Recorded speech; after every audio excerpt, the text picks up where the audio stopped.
Salut à tous, c'est le CryptoZef. Aujourd'hui, je vais vous parler des NFT ou tokens non fongibles et de leurs différentes utilisations. Tout d'abord, c'est quoi un NFT? Et un NFT, Non-Fungible Token ou token non fongible en français.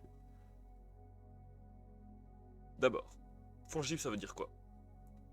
Un actif fongible est un actif où l'on peut mettre une valeur monétaire exacte et la même pour chaque unité de cet actif dessus. Non fongible veut dire que l'on ne peut pas mettre de valeur exacte dessus, c'est l'inverse. Exemple, un lingot d'or, c'est fongible car chaque lingot a le même prix, s'ils ont le même carat. Le bitcoin est fongible. Une œuvre d'art par contre n'est pas fongible, car chaque œuvre d'art a une valeur différente, donc un NFT n'est pas fongible. Voici un tableau vous montrant des exemples de choses fongibles et non fongibles dans le monde physique et dans le monde digital. NFT.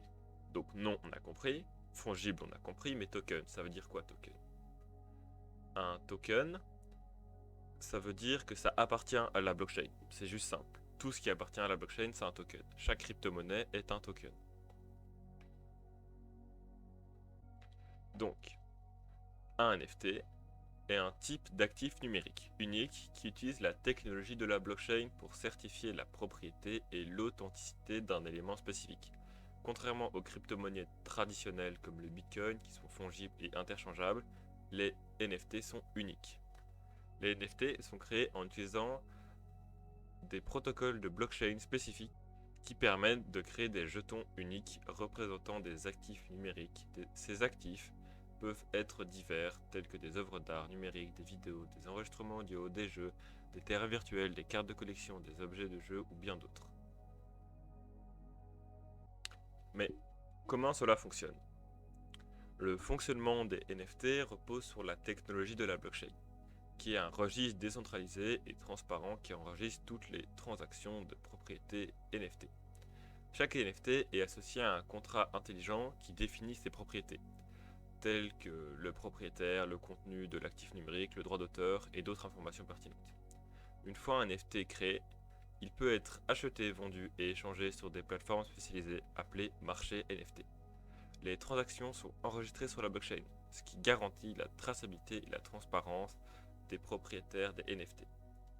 Les propriétaires des NFT peuvent trouver leur propriété en détenant la clé privée associée à leur NFT dans leur portefeuille numérique.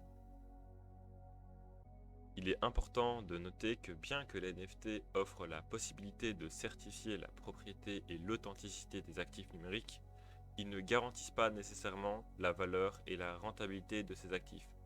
La valeur des NFT dépend de la demande et du marché et peut varier dans le temps. En résumé, un NFT est un token unique représentant un actif numérique, créé par une blockchain, qui certifie la propriété et l'authenticité de cet actif. Les NFT peuvent être achetés, vendus, échangés sur des plateformes spécialisées, offrant ainsi de nouvelles opportunités dans le domaine de la propriété et de la modernisation des actifs numériques.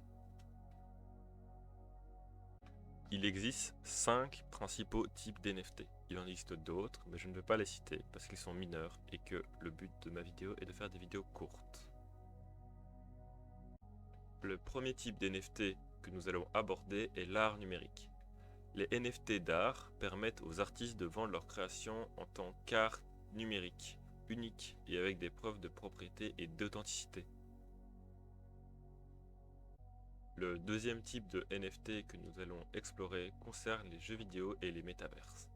Les NFT de jeux dans le contexte du métavers représentent des terrains, des propriétés virtuelles ou des biens numériques dans le monde virtuel. Le troisième type de NFT que nous allons discuter concerne les jeux de cartes en ligne. Les NFT de jeux dans le contexte des jeux de cartes en ligne représentent des cartes à collection numérique qui peuvent être interchangées entre les jeux. Le quatrième type de NFT concerne la collection numérique. Les NFT de collection représentent des objets de collection numérique tels que les autocollants virtuels ou les objets de jeu. Enfin, le cinquième et dernier type de NFT dont nous allons parler concerne la propriété numérique. Les NFT offrent de nouvelles possibilités pour la propriété et la monétisation des actifs numériques, offrant ainsi de nouvelles perspectives pour les artistes, les joueurs, les collectionneurs et les propriétaires d'actifs numériques. Nous espérons que cette vidéo vous a permis de mieux comprendre les différents types de NFT et leur utilisation dans différents domaines. N'hésitez pas à me contacter et de laisser des commentaires. Commentez ci-dessous, merci d'avoir regardé mes vidéos, abonnez-vous à votre chaîne, à ma chaîne, la mienne en fait, le CryptoZev.